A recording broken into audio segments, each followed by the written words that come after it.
नमस्ते दोस्तों। आज पढ़ेंगे भारतीय संविधान। भारतीय संविधान में आज का लेक्चर प्रस्तावना पर रहेगा। तो जो विद्यार्थी पहली बार इस चैनल से जुड़े, इस चैनल को सब्सक्राइब कर लें, लाइक कर दें, बेल आइकन दबा दें ताकि आपको हर एक वीडियो का नोटिफिकेशन मिले। वीडियो अच्छा लगे तो आपके दोस्तों में ज़रूर शेयर करें। वीडियो पूरा देखें, स्किप ना करें। तो चलिए शुरू करते हैं आज का वीडियो। भारत की प्रस्तावना हम भारत के लोग से शुरू होती है। तो देखते हैं आज का लेक्चर प्रस्तावना पर रहेगा। प्रस्तावना हम भारत के लोग भारत को एक संपूर्ण प्रभुत्व संपन्न समाजवादी पंथ निरपेक्ष लोकतंत्रात्मक गणराज्य बनाने के लिए तथा इसमें समस्त नागरिकों को सामाजिक आर्थिक राजनीतिक न्याय विचार अभिव्यक्ति की शक्ति धर्म की धर्म की उपासना की स्वतंत्रता प्रतिष्ठा और अवसर की समानता प्राप्त करने के लिए तथा उन सब व्यक्तियों की गरिमा राष्ट्र की एकता और अखंडता को सुनिश्चित करने वाली बद्धता को बढ़ाने के लिए दृढ़ संकल्प होकर अपनी इस संविधान सभा में आज तारीख 26 नवंबर 1949 डेट याद कर लीजिएगा। 26 नवंबर 1949 को मिति मार्गशीर्ष शुक्ल सप्तमी संवत 2006 विक्रमी संवत एतद द्वारा इस संविधान को अंगीकृत अधिनियमित और आत्म अर्पित करते हैं। भारत की प्रस्तावना में जो 26 नवंबर 1949 को संविधान बनकर तैयार पूर्णतः हो गया था। तो प्रस्तावना में जो जो इम्पोर्टेंट फैक्ट बनते हैं प्रस्तावना में, ये तो हो गए भारत की प्रस्तावना। हम भारत के लोग से शुरू है भारत की प्रस्तावना। अब जहाँ से प्रश्न बनते हैं उनके विषय में विचार कर लिया जाए। तो देखते हैं कहाँ से प्रश्न बनते हैं।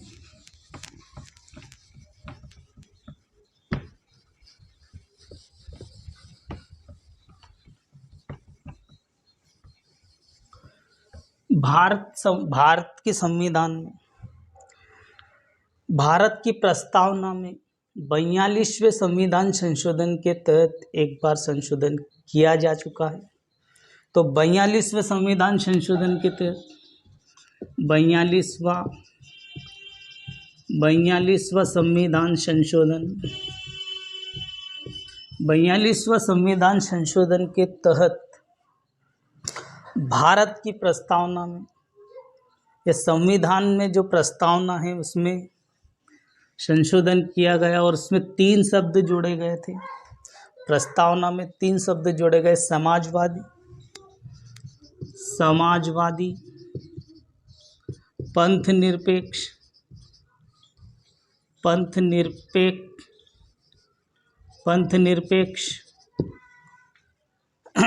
और अखंडता।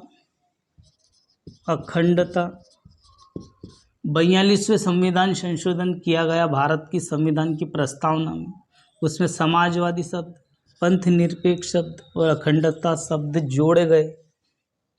यहाँ से क्वेश्चन बनता है। नेक्स्ट फैक्ट की बात करते हैं। प्रस्तावना में एक बार संशोधन किया जा चुका है, जैसे मैंने आपको भी बताया। संविधान की जो प्रस्तावना है वो संविधान की कुंजी भी कहा जा सकता है। तो संविधान की जो प्रस्तावना है, संविधान में जो प्रस्तावना वो संविधान की कुंजी भी कहा जा सकता है, संविधान की कुंजी कहा जाता है। नेक्स्ट फैक्ट की बात करते हैं। प्रस्तावना के अंतर्गत संविधान में जो शक्ति है उसका केंद्र बिंदु और स्रोत भारत के लोग ही हैं। तो प्रस्तावना में जो शक्ति दे रखी, प्रस्तावना में जो शक्ति का उल्लेख दे रखा है संविधान की जो शक्ति है, संविधान जो शक्ति दे रखी है, संविधान में जो शक्ति दे रखी है उसका केंद्र बिंदु, मतलब उसका केंद्र बिंदु या उसकी केंद्र बिंदु, उसका केंद्र बिंदु का स्रोत हम भारत के लोग से शुरू होता है। हम भारत के लोग ही संविधान की जो शक्ति है उसका उल्लेख है हम भारत के लोग, हम भारत के लोग से, और भारत संविधान में हम भारत के लोग से शुरू होता, प्रस्तावना शुरू होती है। नेक्स्ट फैक्ट की बात कर ली जाए, प्रस्तावना को न्यायालय में परिवर्तित नहीं किया जा सकता है। तो प्रस्तावना को न्यायालय में प्रस्तावना को न्यायालय में परिवर्तित नहीं किया जा सकता, मतलब इसे न्यायालय में नहीं ले जाया जा सकता। और ये निर्णय किसने दिया था? तो ये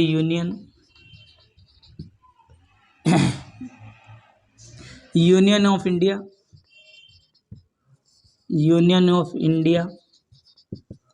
union of India Madan Gopal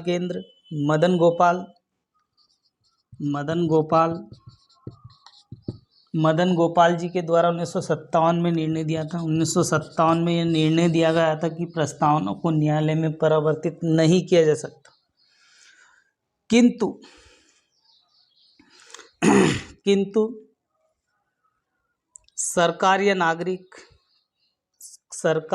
या कोई भी नागरिक प्रस्तावना की अवहेलना नहीं करेगा और इसकी रक्षा के लिए अदालत की सहायता नहीं ली जा सकती। नेक्स्ट फैक्ट की बात करते हैं।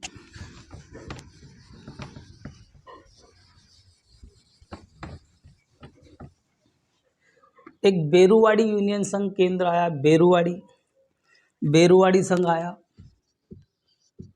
बेरुवाड़ी संघ 1960 में आया था, बेरुवाड़ी यूनियन संघ। इसने कहा था कि सर्वोच्च न्यायालय का निर्णय है कि संविधान की भाषा संदिग्ध हो। सर्वोच्च न्यायालय के द्वारा एक निर्णय लिया था,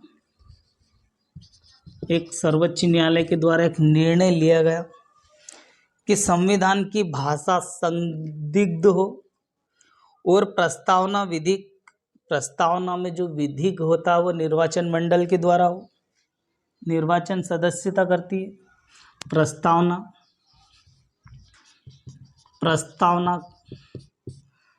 प्रस्तावना का जो विधिक निर्वाचन वो सदस्यता करती है, सहायता करती है।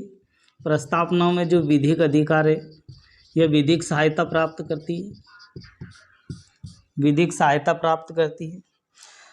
बेरुवाड़ी संघ ने सर्वोच्च न्यायालय में बेरुवाड़ी ने प्रस्तावना को संविधान का अंग नहीं माना। इस बेरुवाड़ी संघ ने प्रस्तावना को संविधान का अंग नहीं माना, मतलब ये संविधान से अलग है ऐसा बोला, संविधान का अंग नहीं माना, विधिक सहायता प्राप्त की। बेरुवाड़ी ने प्रस्तावना को संविधान का अंग नहीं माना और प्रस्तावना में संशोधन नहीं किया जा सकता ये भी कहा। परंतु केशवानंद भारती बनाम विवाद में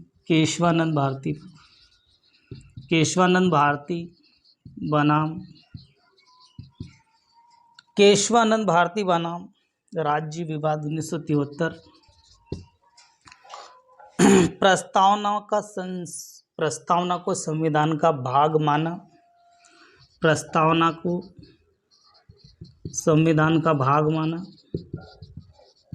संविधान का भाग माना प्रस्तावना को।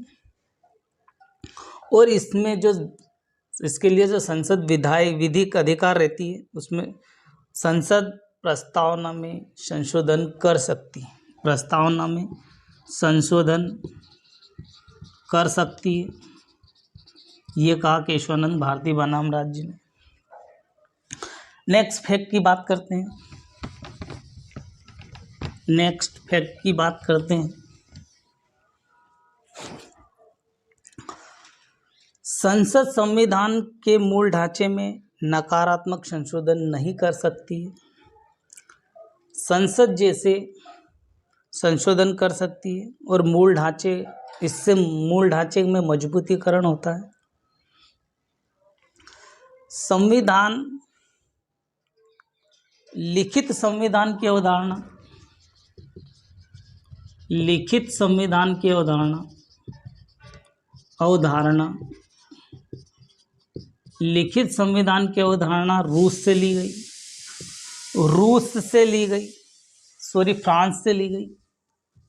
फ्रांस से ली गई।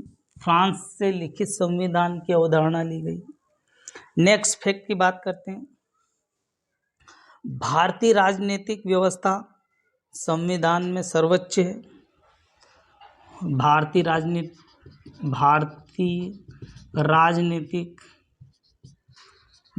राजनीतिक व्यवस्था सर्वोच्च व्यवस्था है।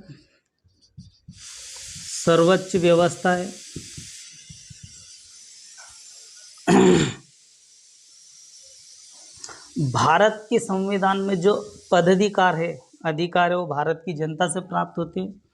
भारतीय संविधान में पदाधिकार, जो अधिकार प्राप्त हैं वो भारत की जनता से प्राप्त होते हैं।